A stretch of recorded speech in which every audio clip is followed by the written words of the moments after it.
Last class में हम लोगों ने प्रोबेबिलिटी के क्वेश्चंस डिस्कस किए थे और बहुत ही बेसिक क्वेश्चंस मैंने आपको लास्ट क्लास में बताए थे, लेकिन आज कुछ एडवांस क्वेश्चन की तरफ भी जाएंगे और पहले हम लोग एनसीईआरटी के एक्सरसाइज 16.3 के एग्जांपल्स और क्वेश्चंस को डिस्कस करेंगे, ठीक है ना। तो एक्सरसाइज 16.3 का एग्जांपल नंबर 10 कहा गया है, ध्यान दीजिएगा, एकदम आसान क्वेश्चन है। अगर आपने कार्ड के बारे में पढ़ा है, मैंने आपको बताया था कि टोटल 52 कार्ड्स होते हैं। कार्ड के पैक में टोटल कितने कार्ड होते हैं? 52 कार्ड्स। उनमें से 26 रेड होते हैं, 26 ब्लैक होते हैं, ठीक है। 4 सूट होते हैं, हर एक सूट में एक किंग, एक क्वीन और एक जैक और एक एस होता है, ठीक है ना। क्लियर है? तो ये सारी बातें हम लोगों को पहले से पता है। तो मैंने कहा please concentrate. One card is drawn from a well shuffled pack of card. Well shuffled का मतलब यह है कि हमने उन सारे कार्ड्स को शफल कर दिया है। शफल करना मतलब मिक्स कर दिया, पता नहीं है कौन कैसे ऊपर नीचे, कोई किसी हर एक के निकलने की प्रोबेबिलिटी इक्वल है। मींस कोई भी कार्ड आने की प्रोबेबिलिटी बराबर है, इक्वली लाइकली वाला केस है, ठीक है ना। जैसे मैंने कल बताया था कि बायस नहीं होना चाहिए, तो जब वेल शफल्ड कर देते हैं हम पैक ऑफ कार्ड को तो फिर बायसिंग नहीं रह जाती। क्लियर है इतनी बात? तो अभी के केस में इसने कहा a well shuffled pack of cards से मैंने एक वन कार्ड निकाला। One card is drawn from a well shuffled pack of card. If each outcomes is equally likely calculate the probability that the card will be a diamond. बताइए card के diamond होने की probability कितनी होगी? कितना? Try कर दूंगा अगर ऐसे बोले तो पक्का। तो सॉल्व करके बताएंगे पूरा कितना? 1/4। समझ में आ रही बात ना भाई? इसने कहा please concentrate. 52 pack of card में से एक कार्ड हमने रैंडमली निकाल लिया, तो एक कार्ड के डायमंड होने की प्रोबेबिलिटी, उस कार्ड के डायमंड होने की प्रोबेबिलिटी तो हमारे फेवर में कितने हैं? 13। सर टोटल डायमंड कितने हैं? 13। तो और टोटल कितने हैं? 52। तो इसका मतलब डायमंड होने की प्रोबेबिलिटी 13/52 कट के कितना आ गया? 1/4। सेकंड बताइए उसके ब्लैक कार्ड होने की प्रोबेबिलिटी। ब्लैक कार्ड होने की प्रोबेबिलिटी सर 26/52। क्यों भाई? क्योंकि पूरे पैक में सर 26 ब्लैक कार्ड है और 26 रेड कार्ड है, तो ब्लैक कार्ड होने की प्रोबेबिलिटी। अब उसमें मत ढूंढिए कि सेकंड पार्ट ही होगा, क्योंकि अब मैंने देखा ये पैक ऑफ कार्ड का क्वेश्चन है, मैं इसमें अपनी मर्जी से भी क्वेश्चन पूछ सकता हूं, ठीक है ना। हो सकता है सेकंड में ये ना दिया हो, बस आप ध्यान लगाइए। तो 26/52 मतलब कितना? 1/2। क्लियर है इतनी बात? What is the probability to getting a black king? What is the probability to getting a black king? 2/52 black king. उसने कहा what is the probability to getting black king. तो सर ब्लैक किंग कितने हैं? तो sir 2 ही black king है, ठीक है ना। क्लब और स्पेड में जो किंग पाया जाता है उसको ब्लैक किंग कहेंगे, ठीक है ना। तो दोनों ब्लैक किंग है, तो हमारे फेवर में कितने हो गए? 2 अपॉन में टोटल कितने हो गए? 52। सर कट के कितना आ गया? 1/26। What is the probability to getting black queen? Sir black queen, तो ब्लैक क्वीन की भी कितनी हो जाएगी? 2/52, 1/26। What is the probability to getting an ace? What is the probability to getting an ace? 4/52 मतलब 1/13। टोटल एस कितने होते हैं पूरे पैक में? 4 एस होते हैं, हर एक सूट में एक एस, तो इसका मतलब 4 सूट में 4 एस, तो 4 एस हमारे फेवर में है। उनमें से सर टोटल कितने हैं? 52, तो 4/52 मतलब 1/13। उम्मीद है बात समझ आ रही होगी, बहुत बढ़िया। What is the probability to getting? What is the probability to getting a face card? What is the probability to getting a face card? 16/52। कितना होगा? 12/52। 12/52 समझ में आ रहा है? सर हर एक सूट में 3 फेस कार्ड होते हैं। कौन कौन से 3 फेस कार्ड? किंग, क्वीन और जैक। तो इसका मतलब सर 3 फेस कार्ड एक सूट में, और मैंने कहा बस एक कोई भी आए मुझे मतलब नहीं है। What is the probability to getting a face card? तो सर टोटल फेस कार्ड हो जाएंगे 12 और टोटल कार्ड है 52। इसका मतलब 12/52 मतलब 4 से घटाएंगे तो कितना? 3/13। बोलो बात समझ आ रही कि नहीं? सिंप्लीफाई करके लिखना चाहिए आंसर, अक्सर सिंप्लीफाई करके लिखना चाहिए, ठीक है ना। क्योंकि हमें ये बात तो बहुत पहले से पता है कि 12/52 कुछ नहीं होता, 3/13 होता है, ठीक है ना। Clear? Next, what is the probability to getting a heart? Heart होने की प्रोबेबिलिटी कितनी होगी? 13/, कोई डाउट है? बहुत अच्छे। What is the probability to getting not a black card? Not a black card 26 by, sir उसने कहा नोट ए ब्लैक कार्ड, तो ब्लैक ना हो तो फिर कैसा आना चाहिए, रेड आना चाहिए। इसका मतलब 26 रेड को आप उन 26 में से कोई भी आ जाए तो हमारे फेवर में होगा। तो नोट ए ब्लैक कार्ड की प्रोबेबिलिटी, ऐसे भी कह सकते थे सर ब्लैक कार्ड के होने की प्रोबेबिलिटी को 1 में से माइनस कर दीजिए, तो ब्लैक कार्ड होने की प्रोबेबिलिटी भी कितनी होती है 26/52, यानी 1/2, तो 1 में से 1/2 घटा दिया, कितना आ गया सर 1/2। तो रेड होने की प्रोबेबिलिटी भी 1/2 है और ब्लैक होने की प्रोबेबिलिटी भी 1/2 है। रेड ना होने की प्रोबेबिलिटी भी 1/2 है और ब्लैक ना होने की प्रोबेबिलिटी भी 1/2 है। उम्मीद है समझ में आ रही होगी, बहुत बढ़िया, क्या कहने, ठीक है। चलिए फिर उसने कहा not a diamond, what is the probability to getting a card not a diamond 39/52। Sir diamond को छोड़कर कोई भी आ जाए तो समझिए हमारे काम का होगा। फेवरेबल नंबर ऑफ आउटकम्स कितने हो गए 39, नोट ए डायमंड, डायमंड नहीं लेना है बस, तो डायमंड को हटा दिया, बचे कितने 39, समझ में आ रही बात ना। तो 13 कार्ड हटाने के बाद 39/52 मतलब 3/4, 3/4, 75% चांस है कि डायमंड नहीं आएगा, डायमंड नहीं आएगा। और डायमंड आएगा इसके कितने चांस हैं 25% चांस हैं। जब वो चांस की बात करते हैं ना परसेंटेज में अक्सर बताते हैं कि कितना परसेंट चांस है, तो हम बोलेंगे 25% चांस है। प्रोबेबिलिटी पूछेगा तो परसेंट में नहीं बोलना है, फिर फ्रैक्शन में या डेसिमल में बताना है, ठीक है ना। बोलो बात समझ में आ रही कि नहीं, बहुत अच्छे। इसमें कोई बात तो नहीं रह गई। अब बढ़िया क्वेश्चन की तरफ बढ़ते हैं थोड़ा सा, ठीक है ना, क्लियर है, बहुत ध्यान सुनिएगा आप, प्लीज कॉन्संट्रेट माइंड।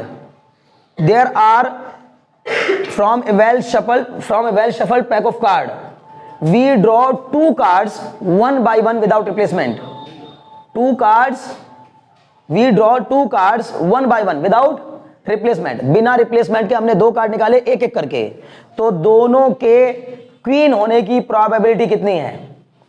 आप जरा ध्यान से सुनिएगा, इसको छोड़ दीजिए पहले दिमाग। कल भी मैंने जाते थे बताया था आपको कि मेरे बच्चों जब आपको किन्हीं चीजों की किसी भी इवेंट की प्रोबेबिलिटी पता करनी हो और उसमें आपके क्वेश्चन की डिमांड एंड वाली हो, कैसी एंड वाली, मतलब चॉइस ना हो, ये भी करना है एंड ये भी करना है। जब हमारे किसी काम को करने में चॉइस ना हो, कंपल्शन हो, तब हमेशा एंड होता है, ठीक है ना। जैसे सपोज करो मैंने आपसे कहा कि अगर तुम्हें आईआईटी में एडमिशन लेना है तो भाई 12th भी क्रैक करना होगा, 12th भी पास करना होगा और जेईई एडवांस का एग्जाम भी क्रैक करना होगा, समझ में आ रही बात ना। इसका मतलब 2 एग्जाम्स क्रैक करना ये मजबूरी, यानी ये भी करना होगा एंड ये भी करना होगा। अब यहां कंपल्शन है, यहां पर कोई चॉइस नहीं है, समझ में आ रही बात ना, अभी कोई डाउट तो नहीं। अगर मैंने कहा तुम्हें 12th के बाद ग्रेजुएशन करना है तो तुम बीकॉम भी कर सकते हो, बीटेक भी कर सकते हो, बीसीए भी कर सकते हो, बीबीए भी कर सकते हो, बीएससी भी कर सकते हो, बीए भी कर सकते हो। कुछ बात समझ में, मैंने क्या कहा। अब कर सकते हो का मतलब या तो ये कर लो, या तो ये कर लो, या तो ये कर लो, या तो ये कर लो। ग्रेजुएशन की बात हो रही है ना, तो अगर आपको 12th के बाद ग्रेजुएशन करना है, सिर्फ ग्रेजुएशन, आपका मकसद सिर्फ ग्रेजुएशन करना है, तो फिर इसका मतलब आपके पास बहुत सारी चॉइसेस हैं, ठीक है ना, समझ में आ रही बात ना। बोलो पकड़ में आ गई बात। तो कंडीशन देखकर हम काम करेंगे। अगर कंपल्शन है, कंपल्शन मतलब मजबूरी, कंपेल किया जा रहा है आपको कि ये काम करना ही पड़ेगा तभी होगा, आगे आप तभी कुछ कर पाएंगे, इसका मतलब वहां पर एंड का केस होगा और एंड के केस में प्रोबेबिलिटी हमेशा मल्टीप्लाई होती है। अगर कहीं चॉइस होती है तो वहां पर या का केस बन जाता है और या के केस में हमेशा प्रोबेबिलिटी ऐड होती है, ठीक है ना, समझ में आ रही बात ना। वही बिल्कुल पुरानी कहानी जैसे परमुटेशन और कॉम्बिनेशन में हुआ करता था। मैं कब ध्यान लगाओ, ठीक है ना, रिजल्ट खराब आ रहा है, इससे बहुत दिक्कत हो रही है मुझे, ठीक है ना, समझ में आ रही बात।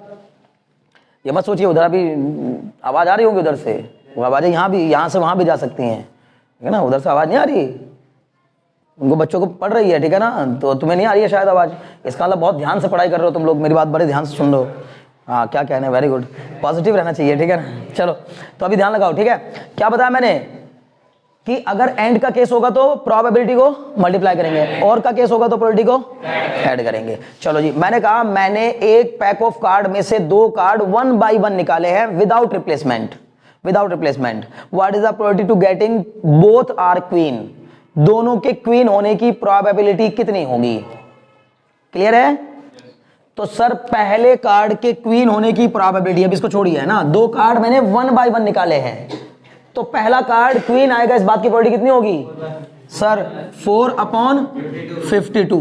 बोलो बात समझ में आ रही कि नहीं। ये सेकंड क्वेश्चन हो गया एक तरीके से, ठीक है ना, ध्यान सुनिएगा। इसमें ना तो क्वेश्चन लिखवाना होता ना उसका आंसर लिखवाना होता, सिर्फ समझाना है, मैं बता रहा हूं, आप समझिए ध्यान से। तो एक पैक ऑफ कार्ड में से अगर 2 कार्ड निकाले तो उसमें से पहले कार्ड के क्वीन होने की प्रोबेबिलिटी 4/52, और हमने उस कार्ड को निकाल के रख लिया बाहर क्योंकि उसको रिप्लेस नहीं किया, बोला है विदाउट रिप्लेसमेंट, तो रिप्लेस नहीं किया, इसका मतलब अब हम दूसरा कार्ड जब निकालेंगे तो पैक में टोटल कितने कार्ड बचे?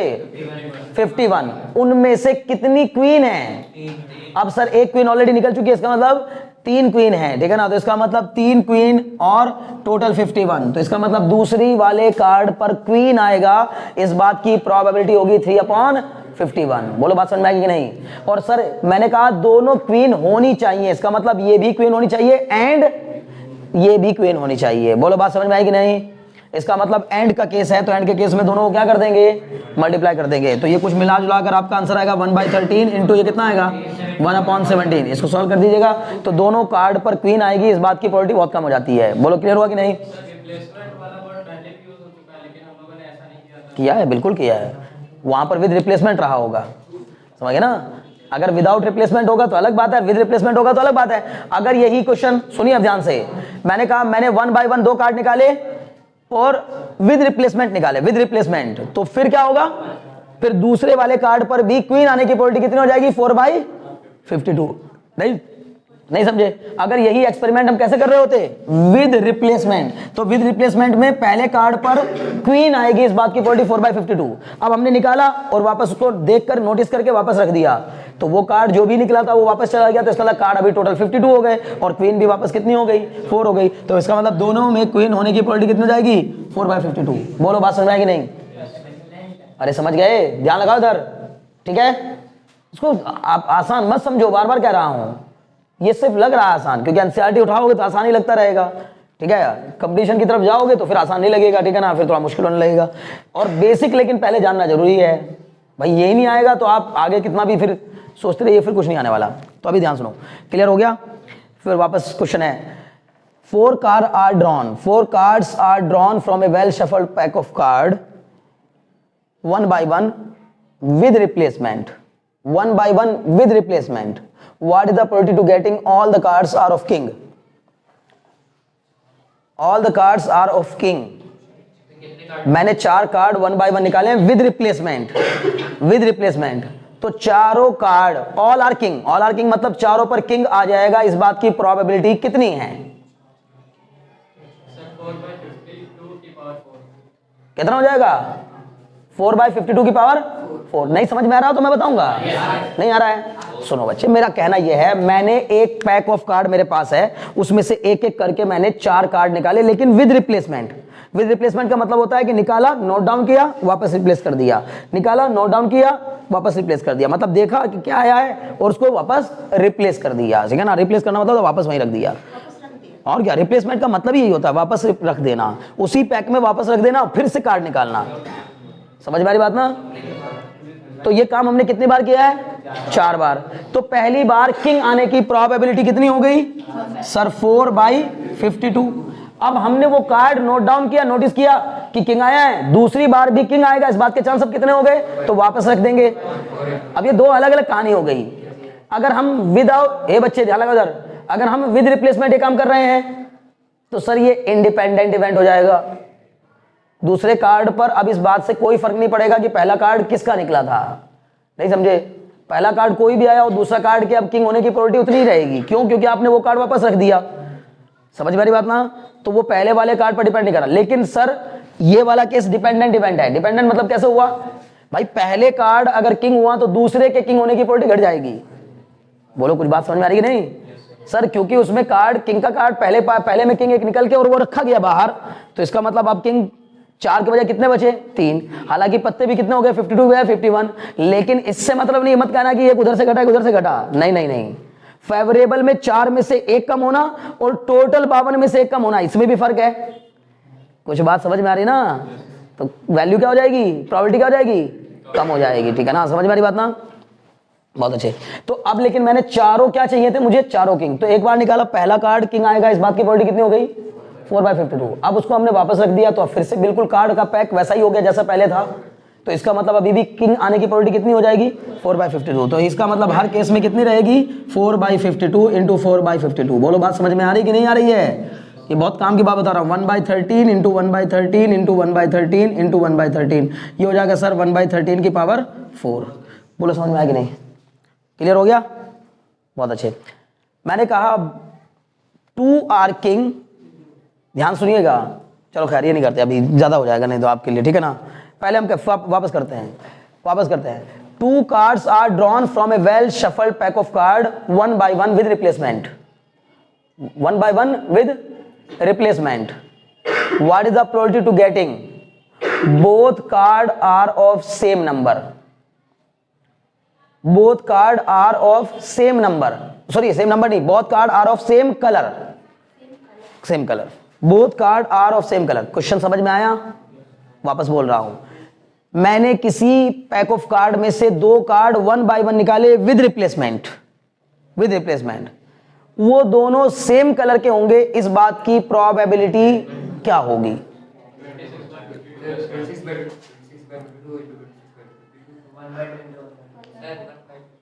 1/2 की पावर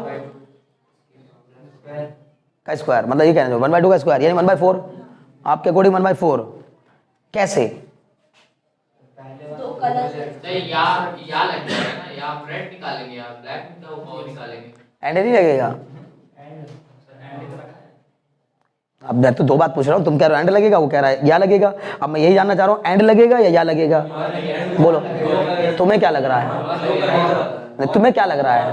और तुम्हें और है तो फिर प्लस होना चाहिए, अगर और लगेगा तो फिर प्लस होना चाहिए, ठीक है ना। तो एंड लग रहा है और लग रहा है, दोबारा बताओ। दिमाग, मैं बार बार कह रहा हूं दिमाग से सोचो क्वेश्चन को वापस। आप इस चक्कर, जब भी प्रोबेबिलिटी के क्वेश्चन की मैंने बात करी, मैंने आपको कहा आप परमुटेशन, कॉम्बिनेशन और प्रोबेबिलिटी, ये 2 चैप्टर ऐसे हैं, इनमें क्वेश्चन करने के बाद कभी नहीं लगता कि हमने गलत किया क्वेश्चन, हमेशा ये महसूस होता है कि हमने सही किया है। वो तब तक गलत नहीं लगता जब तक सामने वाला आपको गलत साबित नहीं कर देता। समझ में आ रही बात ना? तो अब मैं तुम्हें गलत साबित कर दूंगा तो आपको गलत लग जाएगा,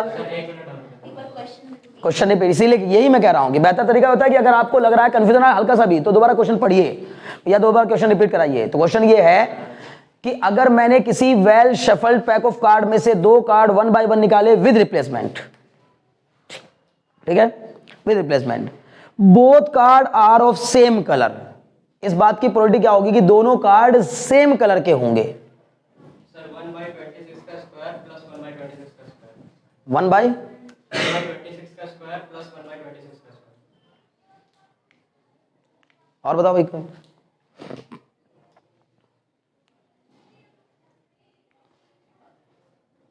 और किसी को समझ में आ रहा है?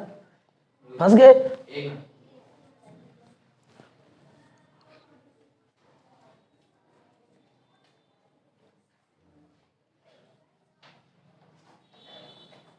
अरे इतनी देर में तो कमेंट बॉक्स में भी आंसर आ जाता है यार, तुम लोग यहाँ नहीं बता रहे हो, ठीक है ना।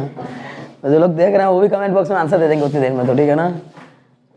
चलो हाँ, 1/, सिर्फ 1/2, क्या सोच कर?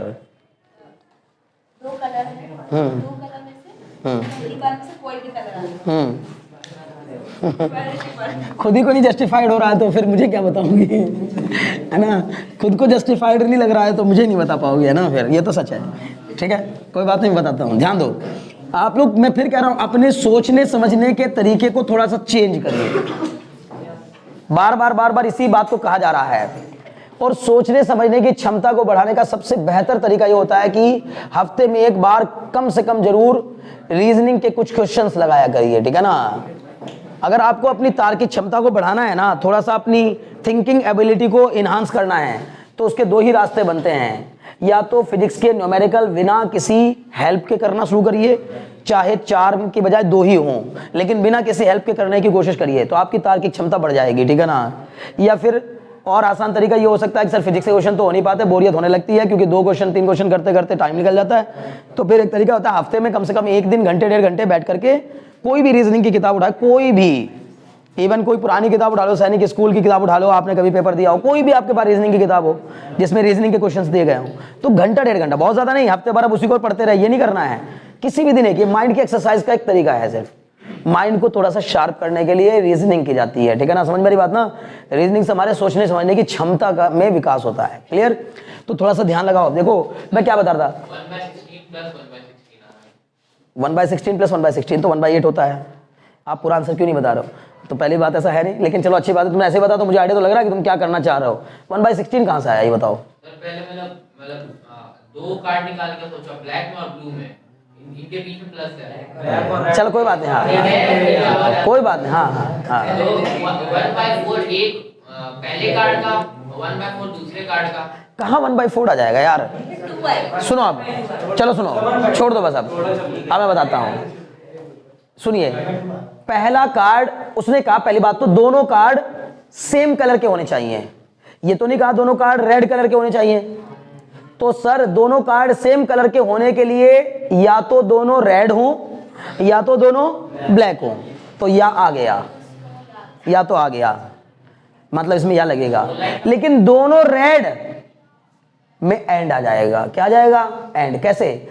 पहला भी रेड होना चाहिए एंड दूसरा भी रेड होना चाहिए। अगर आपको दोनों सेम कलर के लाने हैं तो पहला रेड आया तो दूसरा भी रेड होना ही चाहिए ना। फिर कंपल्शन हुआ कि नहीं हुआ? समझ में आ गई बात ना? या फिर सर अगर पहला ब्लैक आया तो फिर दूसरा भी ब्लैक ही होना चाहिए, तब तो शर्त पूरी होगी ना।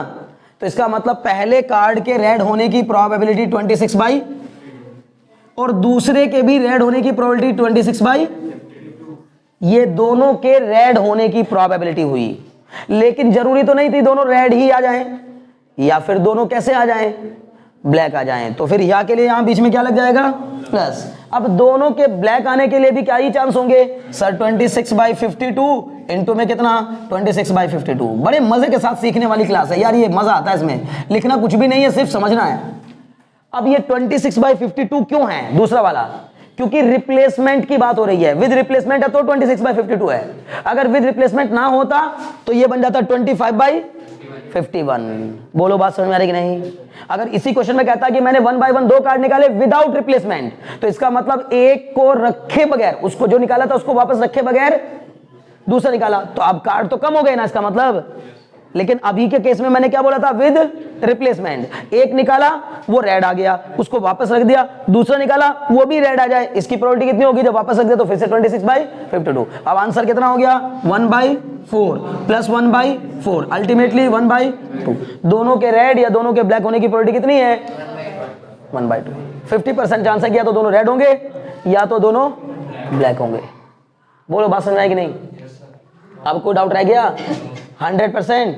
अगला क्वेश्चन अगर तुमने कर दिया तब भी मैं मानूंगा कि आपको समझ में आ गया। ठीक है, मैंने 1/1 दो कार्ड निकाले विदाउट रिप्लेसमेंट। 1/1 दो कार्ड निकाले विदाउट रिप्लेसमेंट, दोनों के सेम कलर का होने की प्रोबेबिलिटी कितनी होगी? 1/1 दो कार्ड निकाले विदाउट रिप्लेसमेंट, दोनों का सेम कलर होगा, इस बात की प्रोबेबिलिटी कितनी होगी?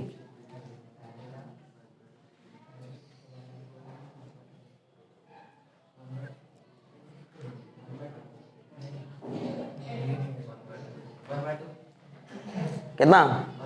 कैसे आ जाएगा 1/2? अब बात हो रही है विदाउट रिप्लेसमेंट। यार क्या बात कर रहे हो? विद रिप्लेसमेंट में भी 1/2 आया और विदाउट रिप्लेसमेंट में 1/2 आ जाएगा। अरे मेरे प्यारे बच्चों सोचो तो दिमाग से, माइंड पर थोड़ा सा जोर डालो। दिमाग को इस्तेमाल करने से कभी भी दिमाग खराब नहीं होता, दिमाग को इस्तेमाल ना करने से दिमाग खराब होता है। समझ में आ रही बात ना? हाँ बच्चे बोलो। हाँ वेरी गुड। हाँ इंटू 25/51 प्लस सेम चीज है ना, बस यही तो आ गया। अब बस इसको सॉल्व करना, कर लेना बाद में, कोई दिक्कत नहीं, कर लोगे। ये तो ये कैसा है ये जरूरी है जानना, बाद में इसका सॉल्यूशन तो कोई भी कर लेगा, पर ये कैसा है वो समझ में आ जाना चाहिए। क्लियर हो गया? बहुत अच्छे। नेक्स्ट। ठीक है, तुम भी तो अच्छा थोड़ी ना कर रही हो। अभी रुक जाओ, खैर मैं खबर लेता हूँ। खैर अभी देखो तीसरा, नेक्स्ट क्वेश्चन सुनिए। समझ में आ गया ये? बहुत अच्छे। विदाउट रिप्लेसमेंट मैंने दो कार्ड निकाले, what is the probability to getting? One is red one and other is black. One is red and other is black. Without replacement मैंने एक पैक ऑफ कार्ड में से दो कार्ड निकाले। आज की क्लास पैक ऑफ कार्ड पे खत्म हो जाएगी। सोच के देखो कि पैक ऑफ कार्ड से कितने क्वेश्चन बन सकते हैं। कि मैंने एक पैक ऑफ कार्ड में से दो कार्ड निकाले 1/1 विदाउट रिप्लेसमेंट। ये तो काम है विदाउट रिप्लेसमेंट। तो दो, one is red and other is black. कितना? नहीं कैसे, एक्सप्लेन करो। उसके बाद बचे हमारे पास 25 टोटल 51 25 बचेंगे मैम ब्लैक वाले क्योंकि एक निकाल जाती है सर 26 बाय 51 26/52 इंटू 26/51 यही कर रहे हो ना, बहुत अच्छे। अब ध्यान सुनो, ये जो आपने बताया, मैं फिर कह रहा हूं, बार बार कह रहा हूं, लैंग्वेज का फर्क है, बड़ा फर्क है। तुम्हारा तो बिल्कुल गलत हो रखा है, ठीक है ना। शोरिए ध्यान सुनो, 26/52 पहला कार्ड रेड आने की प्रोबेबिलिटी कितनी हो गई? 26/52। विदाउट रिप्लेसमेंट ये काम किया है तो वो कार्ड निकाला और बाहर रख लिया।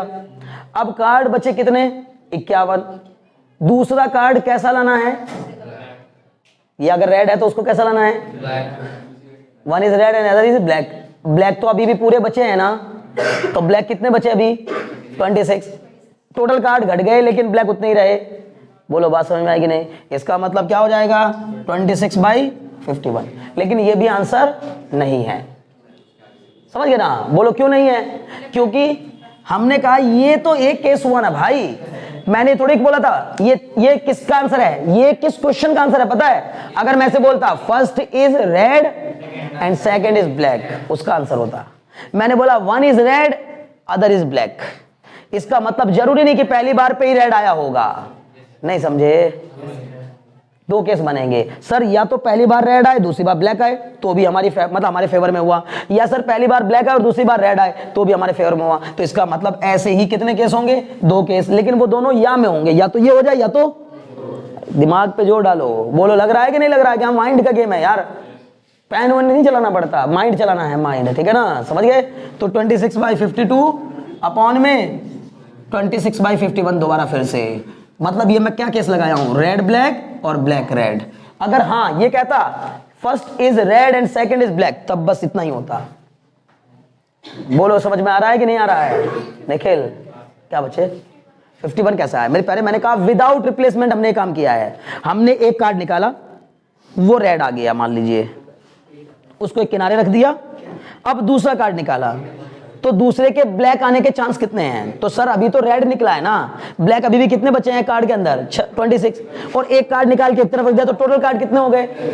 तो favourable number of outcomes upon total number of outcomes.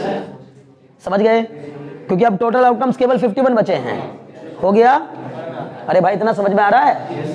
मैं आपको कह रहा हूं ये इतना लेवल नहीं जाएगा वैसे क्वेश्चंस का आपके एग्जाम में, ये भी मैं बता रहा हूं, लेकिन पता होना चाहिए। जब प्रोबेबिलिटी पढ़ रहे हैं तो फिर प्रोबेबिलिटी सब जितना नॉर्मल लेवल की प्रोबेबिलिटी है, 12th को छोड़कर बाकी मींस 9th 10th 11th तक की प्रोबेबिलिटी आपको आनी चाहिए। और मैं मानता हूं कि 11th तक में इतना आपको आ जाना चाहिए जितना मैं भी बता रहा हूं। ये कोई बहुत बड़ी चीज नहीं है। बढ़े आगे? अभी कोई डाउट है? नहीं, बहुत बढ़िया। Please concentrate mind. मैंने कहा मैंने वन बाय वन 4 कार्ड निकाले विद रिप्लेसमेंट, 1 by 1 4 कार्ड निकाले विद रिप्लेसमेंट। चारों के डिफरेंट सूट का होने की प्रोबेबिलिटी कितनी है? डिफरेंट सूट मतलब 4 सूट होते हैं पूरे पैक में, 4 सूट होते हैं। कौन कौन से? हार्ट, डायमंड, क्लब और स्पेड। 13/52 बार 4। समझ में आ रहा है? दो मैंने कहा चारों के डिफरेंट सूट का होने की प्रोबेबिलिटी कितनी है? ठीक है, तो पहली बार में कितना आ जाएगा सर? किसी एक सूट का एक कार्ड आने की प्रोबेबिलिटी कितनी हो गई भाई? क्लब का एक कार्ड निकले इस बात की प्रोबेबिलिटी 13/52। और रिप्लेसमेंट की बात हो रही विद रिप्लेसमेंट, तो फिर कितना हो जाएगा? 13/52। फिर कितना हो जाएगा अगली बार? फिर से वही 13/52 और उसके बाद 13/52। एंड है इसमें चारों में क्या करेंगे? मल्टीप्लाई। क्यों मल्टीप्लाई क्यों कर रहे हैं? समझ में आ रही बात? क्योंकि एंड हो रहा है। हाँ ठीक है, ओके। मल्टीप्लाई में हिंदी वाला और है, हाँ ठीक है ना। मल्टीप्लाई क्यों कर रहे हैं? क्योंकि एंड है। बार बार समझ में आ रहा है कि नहीं आ रहा है?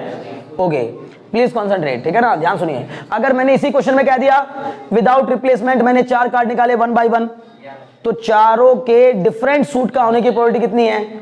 तो सर पहले कार्ड का, अब तो यहां मसला बन जाएगा ना। हाँ बोलो। पहले वाले क्वेश्चन में जब हम निकाल रहे हैं तो हम तब भी तो स्पेसिफाई नहीं कर रहे कौन सा सूट है। किस में से? कोई भी सूट से हो सकता है। पहला कार्ड किसी भी सूट से हो सकता है, ठीक है, हो सकता है। लेकिन अब दूसरा कार्ड जो हम निकालेंगे वो किसी अनदर सूट से आएगा। मान लीजिए पहला डायमंड से आ गया, तो फिर हमने वापस ही रख दिया, तो पैक तो वैसा ही हो गया फिर से। तो अब जो दूसरा पत्ता होगा उसके दूसरे सूट से आने की प्रोबेबिलिटी कितनी हो जाएगी? नहीं, उसको नहीं हटाएंगे। कोई भी probability, वो तो सिर्फ एक ही केस के लिए ना, हाँ। डायमंड, स्पेड और एक पर्टिकुलर सीक्वेंस बन गया, फिर उसके बाद दूसरी बार करेंगे तो ऐसा नहीं होगा। जैसे रेड और ब्लैक बन रहा है तो ब्लैक और रेड बन रहा है, रेड ब्लैक और ब्लैक रेड बन रहा है। फिर ऐसा लगा कि अगर चार क्या चीज? चार बार में अलग एक मिनट देखो, सबसे पहली बात, अगर आपको चारों कार्ड डिफरेंट सूट के चाहिए, डिफरेंट सूट के, ठीक है ना, तो उसके लिए हमें करना ही होगा कि पहला कार्ड जो है वो कोई भी आ जाए सर, मुझसे मुझे कोई दिक्कत नहीं है। इसका मतलब अभी तो मेरे फेवर में 52 के 52 पत्ते हैं, कोई भी आ जाए। नहीं समझे? मैंने सुनो, मैंने इस बात पे बेट लगाई है कि चारों कार्ड डिफरेंट सूट के होंगे, ठीक है। अब यहाँ बहुत ज्यादा दिक्कत हो जाएगी अगर मैं इस तरह ये केस करवाऊंगा, नहीं तो सही बेहतर तो ये तरीका होता कि मैं आपसे पूछ रहा हूँ 4 कार्ड, वो फिर और टफ हो जाएगा। क्वेश्चन तो ये भी बन रहा है, इसमें ऐसा नहीं है कि सर क्वेरी है तो उसका आंसर तो होगा ही होगा 100 के 100%। लेकिन मुझे आपसे मैं जो क्वेश्चन पूछना चाह रहा था वो क्वेश्चन ये था कि सबसे पहली बात, पहला कार्ड जो है, मतलब क्वेश्चन इस तरह से होना चाहिए, पहले कार्ड के हार्ट, दूसरे के डायमंड, तीसरे के क्लब और चौथे के स्पेड होने की प्रोबेबिलिटी कितनी है? अगर ये हो तो क्या करेंगे? पहले ये बताओ, आसान वाला बताओ। पहले के हार्ट होने की प्रोबेबिलिटी बताओ 13/, दूसरे के क्लब होने की प्रोबेबिलिटी बताओ, वो भी 13/52, क्योंकि वे रिप्लेसमेंट काम हो रहा है। बोलो बात समझ आ रही कि नहीं? वो मैं क्वेश्चन वही जानना चाह रहा था और उसी का आंसर था वो हमारे। हमने जो इससे पहले क्वेश्चन में आंसर लगा दिया कि सर एक आ जाएगा 13/52, यही तो होगा, और दूसरे वाले केस में भी हमने कहा 13/52, तीसरे केस में भी कहा 13/52 और उसके अगले केस में भी कहा 13/52। ये कब के लिए है? विद रिप्लेसमेंट तो है ही है साथ साथ। अगर मैं कुछ स्पेसिफाई कर दूं कि पहला हार्ट आने की प्रोबेबिलिटी, दूसरा डायमंड आने की प्रोबेबिलिटी, तीसरा क्लब और चौथा स्पेड आने की प्रोबेबिलिटी बताओ, तो पहला हार्ट आने की प्रोबेबिलिटी कितनी हो जाएगी? 13/52 एंड पहला तो हार्ट आ जाए एंड दूसरा डायमंड आए। अब दूसरा डायमंड आने की प्रोबेबिलिटी, आपने वो कार्ड वापस रख दिया तो डायमंड आने की प्रोबेबिलिटी दूसरे कार्ड पर, दूसरे ड्रॉ में डायमंड आएगा, इस बात की प्रोबेबिलिटी कितनी हो जाएगी? 13/52 अपॉन में इंटू में 13/52 इंटू में 13/52। ये उसका आंसर है कि अगर आपको स्पेसिफाई कर दिया कि पहले में हार्ट, दूसरे में डायमंड, तीसरे पे क्लब और चौथे पे स्पेड आए, तो ये क्वेश्चन का आंसर है। समझ में आ रहा है कि नहीं आ रहा है? और यही क्वेश्चन अगर विदाउट रिप्लेसमेंट हो जाएगा, एक और बात बताओ ध्यान से, अभी पहले इसी को पूरा कर ले। यही क्वेश्चन अगर विदाउट रिप्लेसमेंट हो जाएगा तो सर हम कहेंगे हाँ नीचे वाले कम होते जाएंगे, लेकिन यही सेम क्वेश्चन हो कि इसी सीक्वेंस में आने चाहिए। अगर इस सीक्वेंस में आएंगे तो क्या आएगा? 13/। बहुत बेहतरीन क्लास में बार बार आपको कह रहा हूं, लगता यही है कि इसमें परमुटेशन, कॉम्बिनेशन और प्रोबेबिलिटी, ये जैसे चैप्टर में लगता है कि आज क्लास में यार क्या कुछ भी नहीं करा हमने, लिखने से कुछ नहीं है, यहाँ चल रहा है सब कुछ। समझ रहे हो ना? मतलब जो हमने अब तक डिस्कस किया तो काफी कुछ काम की बातें डिस्कस हो गई हैं, और माइंड का गेम है, माइंड को आपको चलाना आ रहा है, कम से कम उससे और बेहतर कुछ नहीं हो सकता। तो पहला हार्ट होने की प्रोबेबिलिटी कितनी होगी? 13/, दूसरे के अब डायमंड होने की प्रोबेबिलिटी, विदाउट रिप्लेसमेंट काम हो रहा है, तो एक कार्ड जो निकाल दे उसको रख देंगे एक तरफ, तो सर अब बोलेंगे 13/51 इंटू तीसरे के क्लब होने की प्रोबेबिलिटी 13/50 और फिर चौथे के स्पेड होने की प्रोबेबिलिटी 13/49। अब मैं समझ में आ रहा है कि नहीं आ रही ये बात? अब है ये बात समझ में आ रही कि नहीं? नीचे वाला एक कम होता जा रहा है, ऊपर वाला कम नहीं हो रहा, क्यों? बोलो क्यों? क्योंकि सर जो हम लोगों ने कार्ड निकाला है वे तो सर रख देंगे, और हाँ। सर जो मतलब सूट में सर 13 कार्ड होते हाँ। हैं, उनमें से सर एक कार्ड निकाल दिए। हाँ। 8 तो टोटल में फिर सर दूसरे सूट का। वेरी गुड, क्योंकि बात हमें दूसरे सूट की करनी है। दूसरे सूट का अभी पूरे कार्ड बचे हुए हैं, पैक के अंदर अभी पूरे 13 कार्ड दूसरे सूट के बचे हुए हैं। बोलो बात समझ में आ रही कि नहीं? बहुत बढ़िया। अब आते हैं अपने क्वेश्चन पर, जो इससे पहले हम क्वेश्चन कर रहे थे, वो इससे टिपिकल है। मैंने बार बार कहा ना, मैं रैंडम क्वेश्चन कर रहा हूं। मैंने शुरुआत की थी एग्जांपल नंबर 10 से, लेकिन फिर अपने आप मेरे दिमाग ने काम किया कि नहीं 52 कार्ड्स का क्वेश्चन है, अब कार्ड के क्वेश्चन चाहिए जितने बनाओ, जैसे परमुटेशन कॉम्बिनेशन में मैं करता था हमेशा कि क्वेश्चंस तो अपने आप फ्रेम करो, उनके आंसर भी अपने आप ही निकल जाते हैं, ठीक है ना? खुद ही क्वेश्चन बनाओ, खुद ही उनका आंसर दो, लेकिन खुद आंसर दे करके जस्टिफाई मत कर लो अपने आप को मैं सही हूं, क्योंकि आप कुछ भी सोचेंगे तो हमेशा यही लगेगा कि मैंने सही सोचा है। एक बार जरूर किसी ऐसे व्यक्ति से कंफर्म कर लो जो जिसके बारे में आपको लगता हो कि वो आपसे ज्यादा जानता है। जरूरी नहीं है कि मुझसे ही कंफर्म करने आओ या किसी टीचर से कंफर्म करो। आपको अगर ये लगता है कि ये व्यक्ति मुझसे ज्यादा अच्छा सोच पाता है, मुझसे ज्यादा जानता है, इसके मार्क्स मुझसे ज्यादा आते हैं, या ये मुझसे बेहतर है, इसके सोचने समझने की क्षमता मुझसे अच्छी है, उससे कंफर्म करा लो कम से कम। तो हो सकता है कि कुछ एंगल तक वो तुम्हारी गलतियों को पकड़ ले। 100% वो भी पकड़ पाएगा कि नहीं पकड़ पाएगा जरूरी नहीं है। लेकिन अगर एक कोई बहुत तरीके से। कैसे? जैसे अगर कि हम तो सिर्फ कंडीशन लगाते जा रहे हैं, हाँ तो स्पेसिफाई नहीं किया तो हम सिर्फ कंडीशन, अगर हम जैसे जिसने पहले आंसर दिया उसने वही आंसर दिया जो कि वो आपके जैसा सोच रहा है, जो आप सोच रहे थे वही वो सोच रहा है। हाँ, अगर कोई उसके बारे में कुछ और ही सोचेगा तो मेरे पारे दोनों ही गलत होंगे ना, अब क्योंकि मैं भी गलत सोच रहा था उस समय। कुछ बात समझ में आ रही ना? लेकिन आप पूछना तो वही चाह रहे हैं। उससे मतलब नहीं है। देखो मेरी बात ध्यान सुनो, प्रोबेबिलिटी में इस बात से मतलब नहीं कि मैं सुनना क्या चाह रहा हूं या पूछना क्या चाह रहा हूं, समझ गए ना? प्रोबेबिलिटी में बार बार आपसे कह रहा हूं, मुझे ना तो मेरे ऊपर जाना है ना किसी और के ऊपर जाना है, प्रोबेबिलिटी में क्वेश्चन की लैंग्वेज पर जाना है, क्योंकि बाद में लैंग्वेज ही आपके सामने सबसे बड़ा मुसीबत खड़ी करेगी। वो आपसे कहेगा मान लो मैंने सही कर दिया, कई बार ऐसा होता भी है भाई, मान लो ना मैंने ये सोचकर क्वेश्चन पूछा था, ये सोचकर, पर क्वेश्चन की लैंग्वेज कुछ और कह रही है, तुमने पकड़ लिया ना, तुम पकड़ पाती तो काम चल गया था, आगे निकल लेते हम लोग, खत्म बात, टीचर भी आपको नंबर देके निकल लिया। लेकिन आज तो उसने दे दिए, कल कोई दूसरा टीचर पकड़ लेगा उस बात को ना, समझ मेरी बात ना, कल कोई दूसरा पकड़ लेगा, ये कहेगा, या फिर वकील पकड़ लेगा कि भैया ये देखो ये तो यहाँ मामला गड़बड़ है। हालांकि वकील प्रोबेबिलिटी और परमुटेशन को नहीं पकड़ पाएगा, जान चिंता मत करिए, ठीक है ना। लेकिन फिर भी हो सकता है कोई ऐसे भी चालाक, आजकल तो बहुत कुछ चल रहा है ना भाई, आजकल लोग बीटेक करके एलएलबी कर रहे हैं, ठीक है ना। तो सर पहले बीटेक किया, फिर मुझे एलएलबी का शौक लग गया, ठीक है ना। तो इसका मतलब है अगर कोई बीटेक एलएलबी वाला होगा और थोड़ा सही से बीटेक किया होगा, तो वैसे तो एलएलबी की जरूरत ना पड़ती अगर बीटेक सही से कर लेता, ठीक है ना।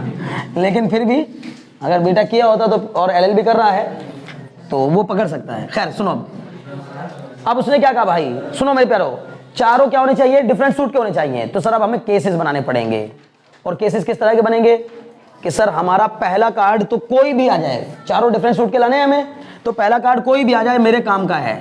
कारण क्योंकि मैं इस बात पर जीतूंगा, पहले कार्ड से मेरी जीत थोड़ी ना होने वाली है। मान लो मैंने शर्त लगाई है कि तुम एक एक करके 4 कार्ड निकालो और उनको वापस रखते जाना, 4 बार में चारों कार्ड डिफरेंट सूट के आएंगे, इस बात पे मेरी शर्त लगी, मैं ऐसे करके शर्त लगा रहा हूं, समझ में आ रही बात ना। तो शर्त लगाने पर मैं तब जीतूंगा ना जब मेरी बात मन जाएगी। अब मेरी बात मनने के लिए पहला कार्ड आया, मैं थोड़ी ना पहला कार्ड आते ही हंसने लगूंगा, बोलो समझ में आ रही बात नहीं, पहला कार्ड आते ही थोड़ी ना मिठाई बांटने लगूंगा कि पहला ओवर फेंका और पहले ओवर में 3 विकेट झटक लिए तो हमने कहा चलो मिठाई बांट दो बस, बोला ऐसा तो नहीं हो सकता ना कि पहले ओवर में अगर हमने 3 विकेट झटक लिए तो हम कहें भाई मिठाई बांट दो, जीत गए है ना, ये थोड़ी होता है। पता लगा बाद में मामला गड़बड़ हो गया, ठीक है ना, तो इसलिए ऐसा नहीं करना है, ठीक है ना। ओके, तो अब यहाँ ध्यान लगाओ, अरे कभी कभी वो भी चल जाते हैं जिनके ना चलने की उम्मीद होती है, ठीक है ना, कुछ पता नहीं चलता, ठीक है ना। जब आपका सिक्का नहीं चल रहा होता, दूसरे का चल रहा होता तो भाई कुछ भी हो सकता है फिर, है ना। तो अभी देखो 52/52, पहला कोई भी आ जाए चलेगा, लेकिन सर अब शर्त यह है कि आपको चारों कार्ड डिफरेंट सूट के लाने हैं। इसका मतलब पहला जो आ गया वो दूसरे पे नहीं आना चाहिए, तो और पहले किसी ना किसी एक सूट से आया होगा, तो सर जिस सूट से आया उसके पत्ते हटाकर बाकी कितने बचे मेरे फेवर में, तो हमने कहा सर 13 उसके हटा दीजिए, हमारे फेवर में बचे 39, तो अगले केस में 39/52, क्योंकि कार्ड तो वापस रख दिया लेकिन अब प्रोबेबिलिटी तुरंत घट गई। अब यहां से मेरे जीतने की प्रोबेबिलिटी घटना स्टार्ट होगी, नहीं तो यहां तक तो 1 थी, समझ में आ रही बात ना। लेकिन 39/52। अब सर जो 2 कार्ड ऑलरेडी लाकर हमने एक बार नोटिस किया, एक बार आ गया डायमंड, एक दूसरी बार नोटिस किया आ गया स्पेड, अब 2 आ चुके हैं, अब मुझे क्लब और हार्ट की डिमांड है। मैं दुआ में बैठा हुआ हूं किसी तरह करके क्या आ जाए, अब क्लब और हार्ट आ जाए, समझ में आ रही बात ना। तो अगले केस में ये 2 में से कोई ना आए, मींस कितने पत्ते मेरे फेवर में, अब 26, तो इसका मतलब थर्ड केस में मेरे फेवर में है 26 पत्ते, और टोटल कितने हैं वो वापस क्योंकि रिप्लेस कर रहे हैं हम लोग, तो इसका मतलब 26/52। लेकिन बोलो बात समझ में आ रही कि नहीं आ रही है। अगले कार्ड में अब सर लास्ट में मोमेंट बचा, सर 3 कार्ड आ चुके हैं और तीनों मान लो कि अलग अलग आ चुके हैं, तो अब मेरे फेवर के पत्ते कितने बचे, उन तीनों को हटा दो भैया, जो आ चुके हैं वो ना आए बस, अब वो आए जो नहीं आया है, तो जो नहीं आया वो कितने बचे 13, और टोटल कितने पत्ते हैं 52, तो 13/52 ऐसे सॉल्व करेंगे, आंसर आ जाएगा। बोलो बात समझ में आई कि नहीं, कोई डाउट तो नहीं, पक्का, बहुत अच्छे, ठीक है, चलो आगे बढ़ो। अच्छा एक क्वेश्चन और समझिए, अब मैं कार्ड वाले क्वेश्चन कल फिर से पूछूंगा दोबारा, क्योंकि कार्ड पे खेलते खेलते थक गए हम लोग। इसने कहा ए बैग कंटेन, क्या बच्चे क्या हो सकता है, हाँ कैसे, जैसे मतलब अगर हमारे पास 2 ही कार्ड्स होते हैं, अगर 4 कार्ड्स नहीं होते तो हम देखते हैं कि इसमें दो ही सीखे दिखते हैं, तो पहले वाला हमें दूसरा वाला हमें पहले वाला उससे मल्टीप्लाई किया 2 टाइम्स सम किया। फिर इससे मतलब नहीं रह गया ना, क्योंकि मुझे अलग अलग सूट से चाहिए, तो अलग अलग सूट क्या आ गया, कोई भी आए उससे क्या मतलब है। रेड और ब्लैक चाहिए था, पहले रेड चाहिए ब्लैक चाहिए। बच्चे मैंने कहा ना 1 by 1 में जब हम एक रेड, कोई भी एक रेड आ जाए, पहले ड्रॉ पे रेड आ जाए, दूसरे पे आ जाए, चलेगा, तो वहां दोनों केस पॉसिबल हैं। यहाँ तो हमने कहा डिफरेंट सूट से आने चाहिए, वो डिफरेंट सूट की कंडीशंस ने पूरी कर दी है, चारों ही आ गए। अब ये वो जो हमने पहले वाले में 52 by 52 रखा था, या लास्ट में जो 13 by 52 रखा था, उसके सारे वाले तो आ गए। एक डिफरेंट, एक अलग सूट के 13 के 13 पत्ते तो आ ही गए ना उसके फेवर में। तो इससे कोई मतलब नहीं है ना, मैंने इसीलिए तो बोला पहले कोई भी आ जाए, फिर दूसरे में जो आ गया उसको हटा करके जो बचा वो आ जाए, तो भी कोई दिक्कत नहीं है। मेरे लिए डिफरेंट डिफरेंट तो आ रहा है ना, मुझे ये कहा था खाली डिफरेंट सूट के होने चाहिए, ठीक है ना, क्लियर है।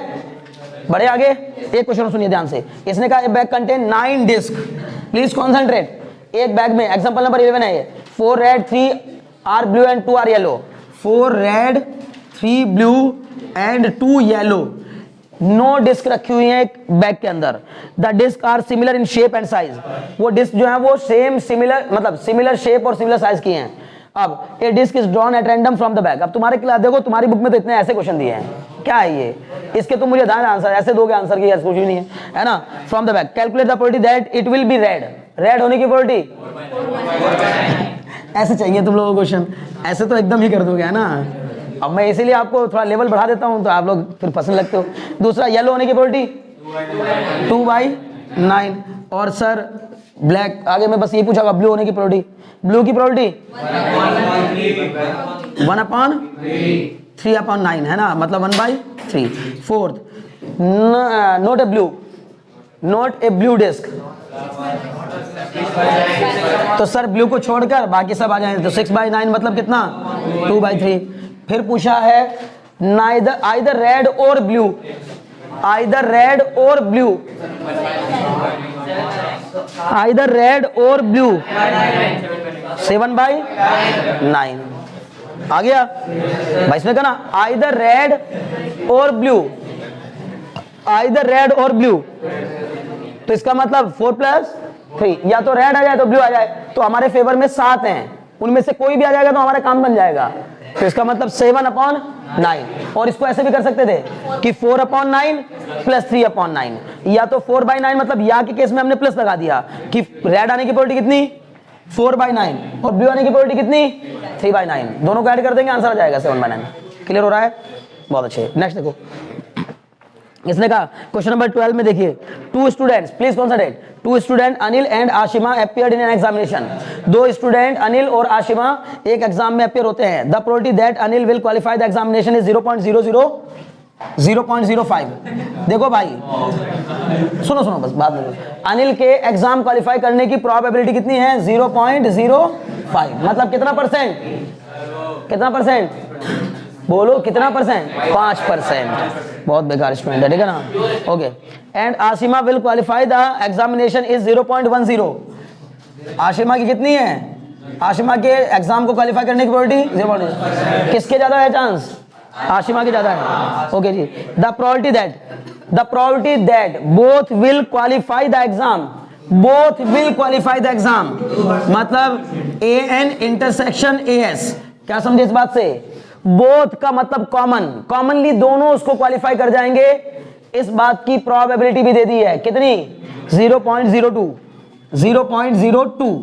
2% चांस है कि दोनों क्वालिफाई कर जाएंगे, दोनों बार बार कह रहा हूं, मतलब अनिल भी करेगा एंड आशिमा भी करेगी, इस बात की प्रोबेबिलिटी कितनी होगी 0.02 दिया है क्वेश्चन में। अब इसने कहा find the probability that both Anil and Ashima will not qualify the examination, दोनों में से कोई भी एग्जामिनेशन क्वालिफाई ना कर पाए, दोनों में से कोई भी एग्जामिनेशन क्वालिफाई ना कर पाए, समझ रहे हो ना। Probability that both Anil and Ashima will not qualify the 0.9, इसके लिए मुझे आपको कुछ फॉर्मूले भी बताने पड़ेंगे। सुनो, नहीं नहीं नहीं नहीं, देखो सुनो सुनो मेरी बात, ध्यान सुनो ध्यान सुनो। इन्होंने कहा सर हम 1 में से 0.02 को माइनस कर देंगे। कितने लोगों को लग रहा है यही कि हम 1 में से 0.02 को माइनस कर देंगे? तो भी यही लग रहा है, ओके। बहुत सारे लोगों को यही लग रहा है। प्लीज कॉन्सेंट्रेट, फिर कह रहा हूं, क्वेश्चन सुनिए। Find the probability that both will not qualify the examination. Both Anil and Ashima will not qualify the examination. ये जानना चाह रहा हूं मैं पहले पार्ट में, ठीक है। तो इनके दिमाग में आया कि सर हम ना एक काम कर देते हैं, दोनों के एग्जामिनेशन को क्वालिफाई करने की प्रोबेबिलिटी को 1 में से माइनस कर देते हैं। मैं कह रहा हूं नहीं, ये गलत हो गया, क्योंकि उसने कहा both will not qualify the examination. एक कर सकता है, और अगर आपने ये हटा दिया तो दोनों में से कोई भी नहीं कर पाएगा। नहीं समझे? नहीं समझे? दिमाग को ऐसे सोचो, दिमाग से सोचो, बार बार कह रहा हूं। उसने कहा both will not qualify the examination, ठीक है। दोनों एग्जामिनेशन क्वालिफाई ना कर पाए, दोनों ना कर पाए मींस एक कर ले तो भी चलेगा। और अगर तुमने ये वाला हटा दिया इसमें, इसका मतलब दोनों ही नहीं कर पाएंगे। ये दोनों के एक साथ क्वालिफाई करने की प्रोबेबिलिटी है, दोनों के एक साथ क्वालिफाई करने की प्रोबेबिलिटी है। अगर 1 में से इसको माइनस कर दिया तो वो वाले केसेस आएंगे जिनमें कि दोनों एक साथ क्वालिफाई नहीं करेंगे। समझ मेरी बात ना? जबकि हमारे क्वेश्चन की डिमांड है कि दोनों ना करें, एक चाहे तो कर जाए, कोई दिक्कत नहीं है, एक कर सकता है। कुछ बात समझ में आ रही है? अभी कोई डाउट है? नहीं। तो फिर क्या करूंगा सर? ई डैश, पहली बात तो मुझे निकालना है सही मायनों में। अगर मैंने इनको अलग अलग दो चीज मान ली, आप अनिल को अगर मैंने ए ले लिया और उसको बी मान लिया ना, तो मुझे सही मायनों में पता करना है P of A dash intersection B dash, यही पता करना है। आप मुझे जरा इसका फॉर्मूला बताओ जल्दी से। एन ए यूनियन बी, चलो पहले धीरे धीरे देखते हैं वापस। एन ए यूनियन बी का फॉर्मूला याद है? सेट में क्या था? N A plus n B minus n A intersection B. जो फॉर्मूले वहां अप्लाई होते हैं वो यहां भी हो जाते हैं। मतलब अगर तुम्हें ये निकालना पड़ जाए P of A union B, probability of A union B, तो उसका डायरेक्ट फॉर्मूला हो जाएगा क्या? P of A plus P of B plus sorry plus P of B minus P A intersection B. ये सेम क्वेश्चन है, same formula है, काम आएगा। ये सेट का होता है और ये दूसरा वाला प्रोबेबिलिटी का होता है, सेम है बिल्कुल। तभी मैंने कहा था सेट इसमें काम आएगा। दूसरा, आप में से कोई मुझे बता सकता है क्या कि ए डैश इंटरसेक्शन बी डैश को हम लोग 1 माइनस ए यूनियन बी भी लिखते हैं? या फिर ये कह लो कि sir A dash intersection B dash equal to होता है ए यूनियन बी का डैश, होता है ना। और सर ये अगर ए यूनियन बी का डैश होता है तो इसको हम ऐसे भी लिखते हैं 1 minus A union universal minus, यही होगा ना, यूनिवर्सल होता है। बहुत अच्छे। अब उसी तरह से यहां पर भी अगर आपको निकालना क्या है, A dash E dash intersection, देखो ई डैश या प्रोबेबिलिटी ऑफ, ये तो n A intersection B dash था ना, ये हो जाएगा। अब ये हो जाएगा, बोलो समझ में आ रहा है कि नहीं? इसी तरह P of A dash intersection B dash equal to होता है P of A union B का डैश। लेकिन प्रोबेबिलिटी कहती है अगर आपको ए यूनियन बी का डैश निकालना है तो 1 माइनस कर दीजिए, 1 minus P of A union B. बोलो बात समझ में कि नहीं? पहली बात तो तुम में से कोई मुझे बताएगा ए यूनियन बी में कौन कौन आते हैं? या तो ए में हो, अकेले ए में हो, या अकेले बी में हो, या दोनों में हो, ये 3 आ जाते हैं। बोलो बात समझ में कि नहीं? और अगर उसने हमसे ये कहा कि both will not qualify the examination, तो इसका मतलब कोई भी एग्जामिनेशन क्वालिफाई ना कर पाए तो हमें क्या हटाना पड़ेगा? सर ए भी ना कर पाए, बी भी ना कर पाए, और दोनों मिलकर भी ना कर पाए, दोनों एक साथ भी ना कर पाए। समझ में आ रही बात की नहीं? तो इसका मतलब मुझे क्या करना होगा? 1 माइनस ए यूनियन बी का डैश करना होगा। बोलो बात समझ में आएगी नहीं? अब आ जाएगा कितना? नहीं 0.87 आएगा, 0.87 पहले क्वेश्चन का आंसर। कैसे? पहले निकालना पड़ेगा मुझे, अरे भाई मुझे निकालना है ना, तो मुझे करना होगा 1 minus P of A union B, P of A union B. पहले मैं P of A union B निकालूंगा। P of A union B निकालने के लिए मुझे क्या करना पड़ेगा? P A plus P B minus P A intersection B. कल इसको बिना फॉर्मूले के भी समझाएंगे, परेशान मत होइए। पी ए बताइए कितना है 0.05, पी बी कितना है 0.010 माइनस 0.02, ये आ जाएगा कितना 10 5 15 में 3 गया 0.13, ये आ गया P of A union B. कितना आ गया ये बताओ? ये 13% क्या है? ये 13% चांस है कि या तो ए कर लेगा, या तो अकेला ए कर लेगा उस काम को, या तो अकेला बी कर लेगा, या तो दोनों कर लेंगे। मींस कुल मिला जुला के काम हो जाएगा। नहीं समझे? ए यूनियन बी में तीनों आ गए, या तो अकेला ए, या तो अकेला बी, या फिर दोनों का इंटरसेक्शन। क्योंकि ए यूनियन बी में मेरे प्यारो ये ए भी आ जाता है, बी भी आ जाता है, मतलब अकेला ए भी आ जाता है, अकेला बी भी आ जाता है और दोनों भी आ जाते हैं। यूनियन में पूरा आ जाता है ना। बोलो बात समझ आ रही कि नहीं? पक्का? बहुत अच्छे। अब ये ए यूनियन बी का मतलब 13% चांस इस बात के हैं, या तो अनिल करेगा क्वालिफाई, या तो आशिमा करेगी, या तो दोनों करेंगे। और दोनों ही ना करें मीन्स ना तो अनिल करे ना आशिमा करे ना, तो आपको क्या करना होगा? इस पूरे यूनिवर्सल में से इस यूनियन को हटाना होगा। तो ये जो बाहर बचे हुए केसेस हैं इनमें ना तो अनिल कर पाएगा पास, ना तो आशिमा कर पाएगी, ना अनिल और आशिमा दोनों मिलकर कर पाएंगे। तो इसको अब मेरे लिए यहाँ यूनिवर्सल की प्रोबेबिलिटी हमेशा 1 होती है, यूनिवर्सल की प्रोबेबिलिटी हमेशा 1। तो ये हो जाएगा सर मुझे अगर निकालना है P of A dash intersection B dash, तो 1 minus P of A union B, 1 minus 0.13, answer आएगा 0.87। 87% चांस है कि ना तो अनिल कर पाएगा क्वालिफाई, ना आशिमा कर पाएगी, और ना ही दोनों कर पाएंगे, मतलब कोई भी नहीं कर पाएगा। बोलो बात समझ में आई कि नहीं आई? अब आप जाकर के दोबारा फिर मैं आपसे कहूंगा कि एक्सरसाइज 16.3 फिर से करिएगा, क्योंकि सारे क्वेश्चन आपसे नहीं हुए होंगे अभी भी, और हो भी नहीं पाएंगे, क्योंकि मुझे पता है।